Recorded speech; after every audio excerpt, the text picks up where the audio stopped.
my friends, and welcome to Pondering the Orb. I'm your host, the wandering fantasy author J. Requard, and this show is looking for the best in Riffs, Synths, and fantasy books. But before we get started, hit subscribe. Now on to the quest.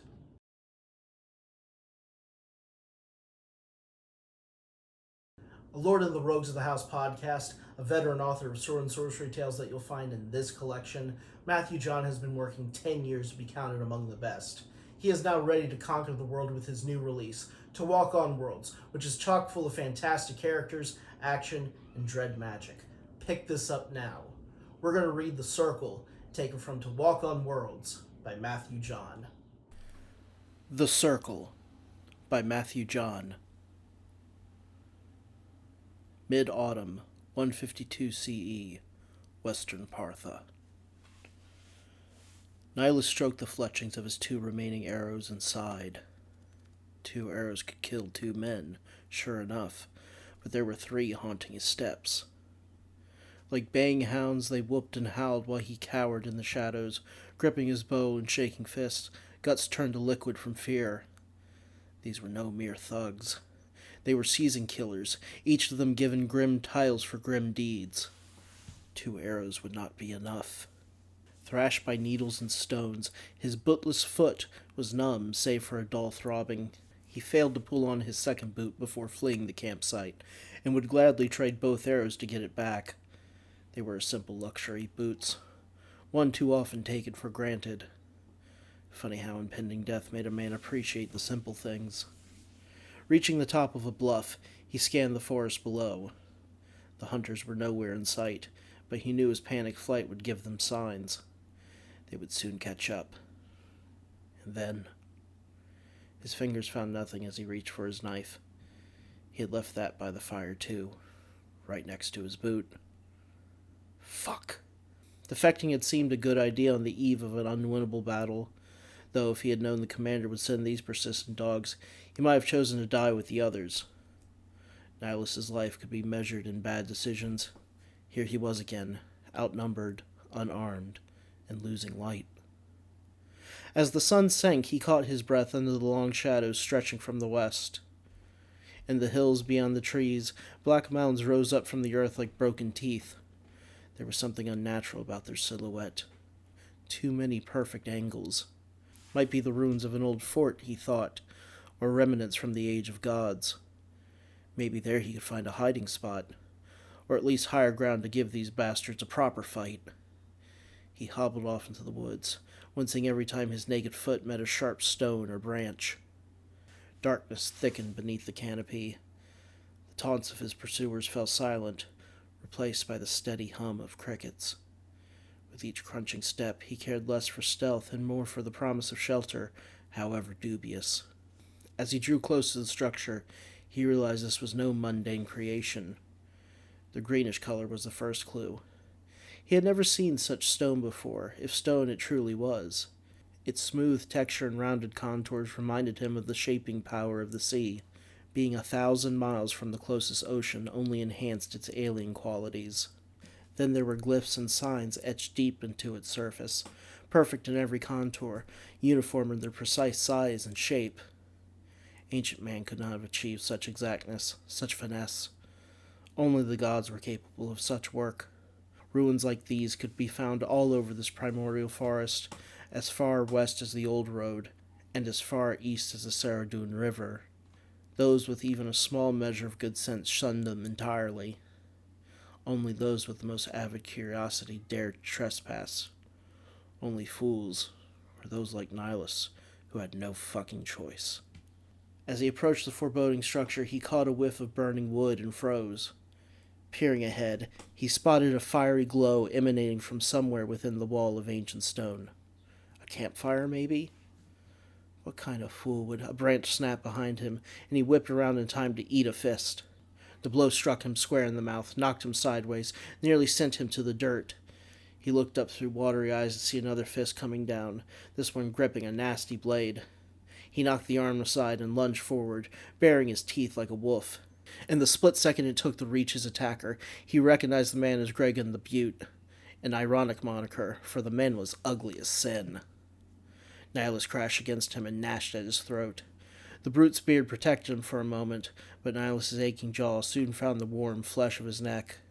Gregorian's body convulsed as Nihilus bit down and started chewing. The big man howled and bit back with his blade, driving it deep into Nihilus's thigh. Gripped by searing pain, Nihilus almost released his foe. No choice now. Eat the agony. Chew like a fucking dog. With all the blood and spit, things got slippery. Ignoring the pain lancing through his leg, he wrapped all four limbs around his attacker's brawny frame and hung on like a tick. Just keep chewing. The coppery tang of blood filled his throat, almost gagging him. He drank it down and kept gnawing. The big bastard failed to pull the knife from Nihilus's thigh. He was getting desperate, grasping and clawing, trying to peel him off. After taking another gulp of blood, Nihilus felt the man's frame soften, and they crumpled to the earth.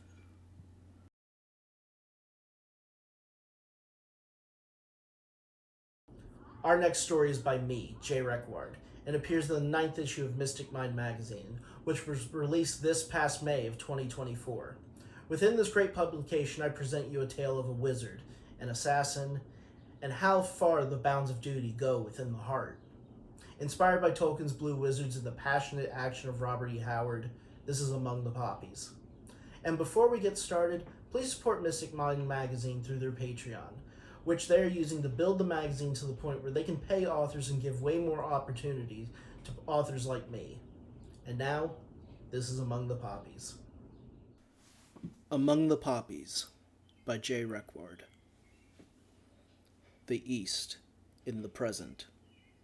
The hooves pounded on the canyon's stone floor, iron shoes clacking like lightning bolts. Leaned forward in his saddle, Popo clung to his dappled gray stallion, the rawhide reins digging blood from his palms. The crystalline stone at the gnarled end of his walking stick in his right hand burned azure. The rider ahead of him, his quarry, swung his arm back.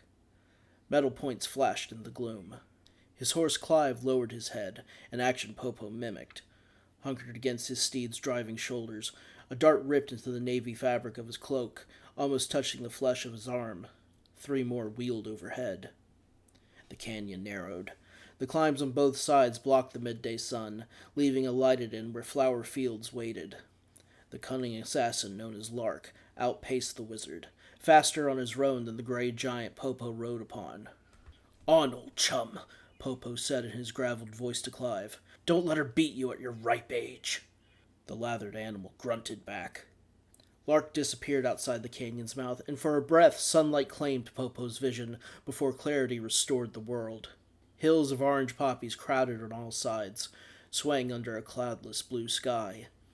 The assassin hurried down a slope. The track ended in a grassy field that stretched toward the horizon where snowy peaks chewed the heavens. Lark drew a curved sword from his side and brought his mount around in a wide circle. Popo directed Clive to meet him. The North, 12 days ago. "I must advise you, my Emperor, that just because a man says he can do something doesn't mean he can," Popo said at the foot of the field cot. "Some things are simply decided by the gods, and no one else." "Not this!"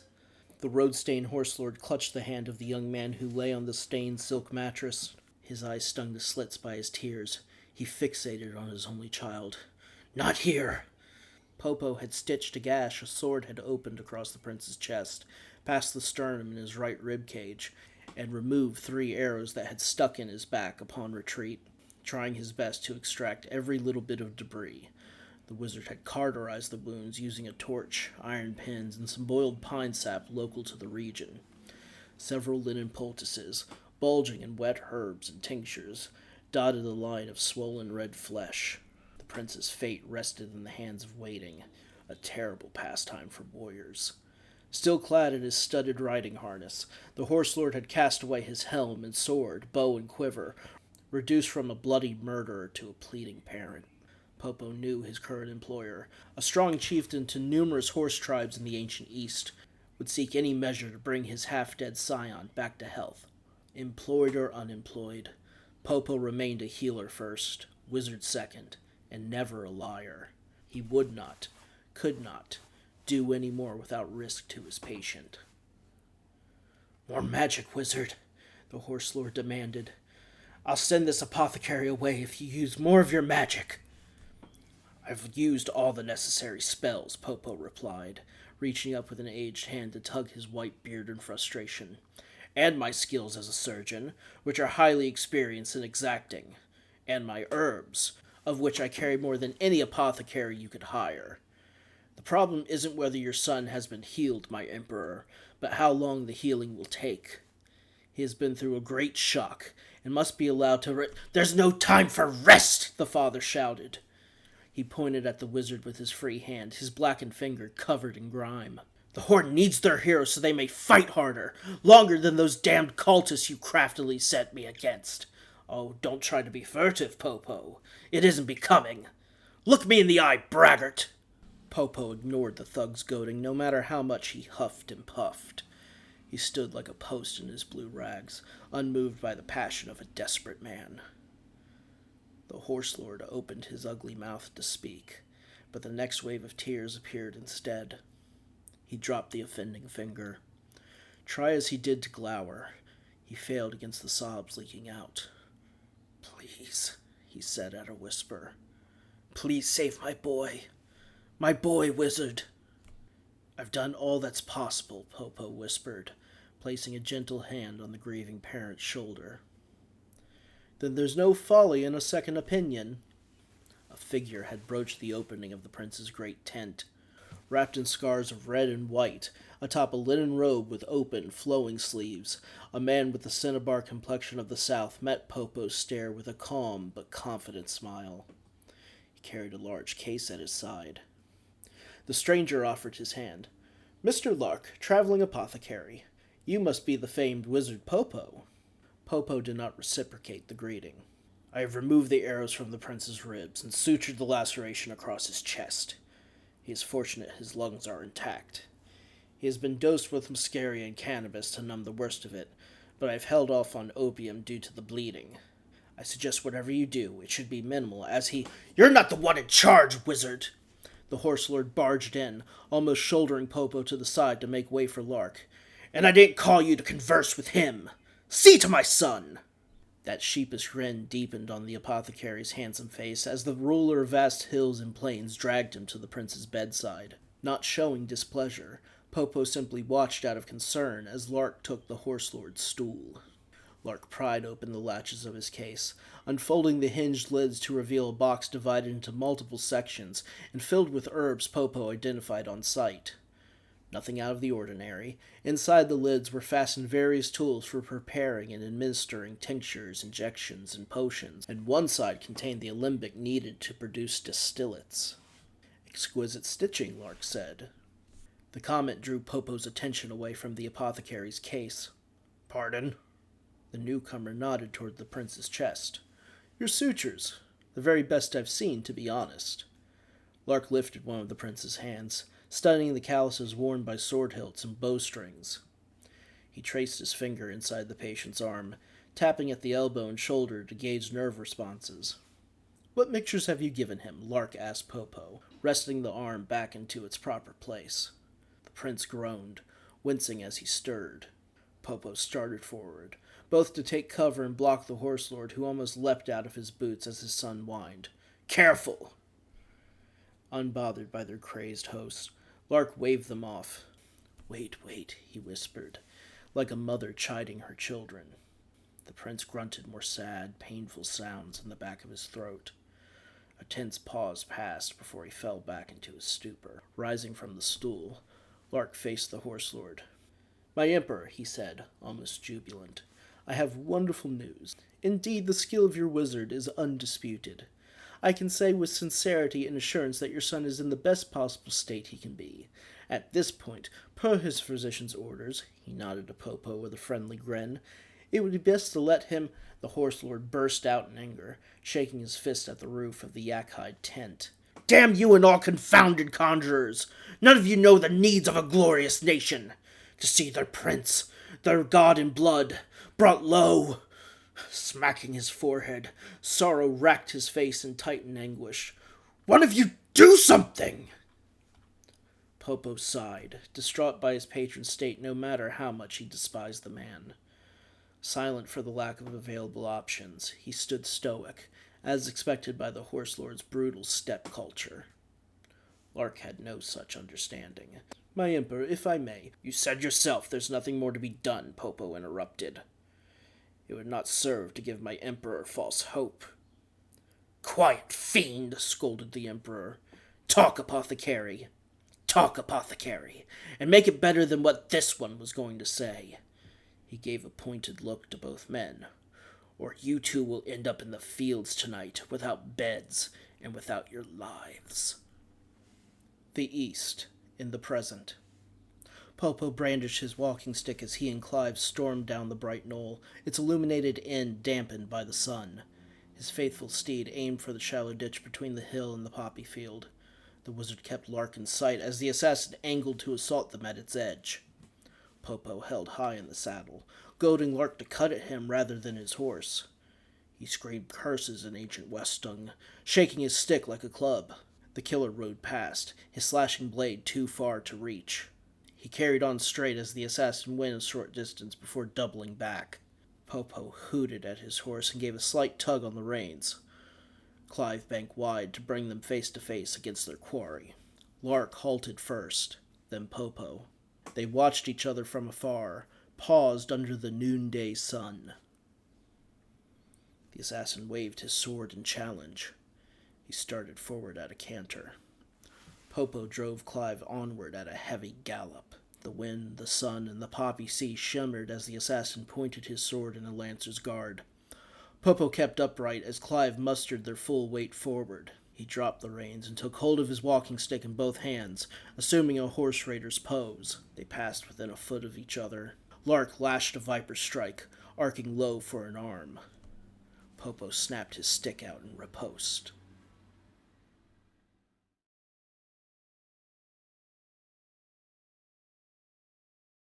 Returning to the show, Emil Rotmeyer is one of the defining names in Synthwave. A UK superstar with stellar albums and so many singles, we could have an entire season of the show and never get bored with his work.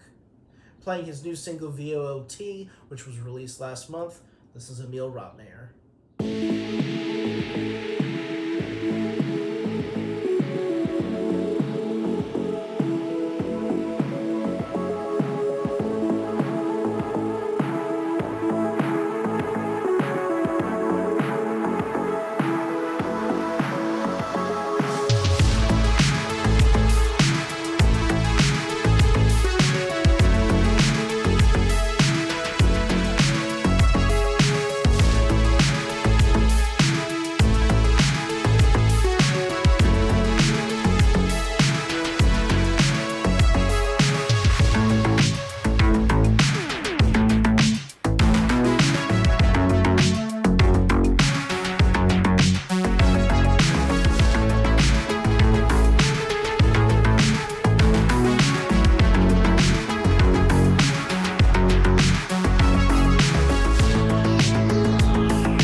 Because this is my show and I somewhat call the shots, I decided to make this episode a double Synthwave special, and only because an album came out that completely blew me away. I know you know who Decisive Koala is, but this master of the form from Long Beach, California has outdone himself yet again. Last year he and Caspro had the album of the year with Getaway, but now the Koala has risen to the top of the Black Mountain.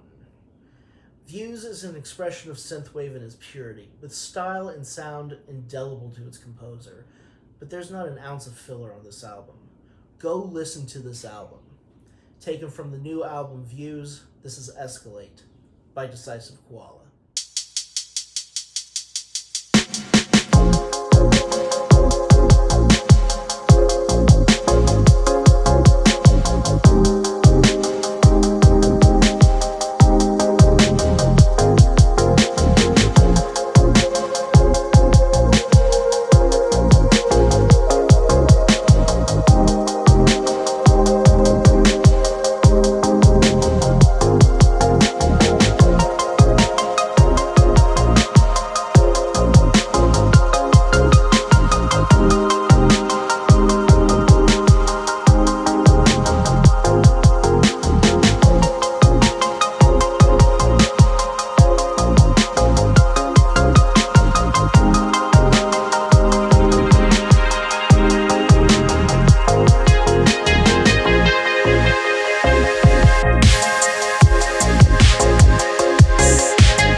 And that's the show. Join me again next time. Safe journeys.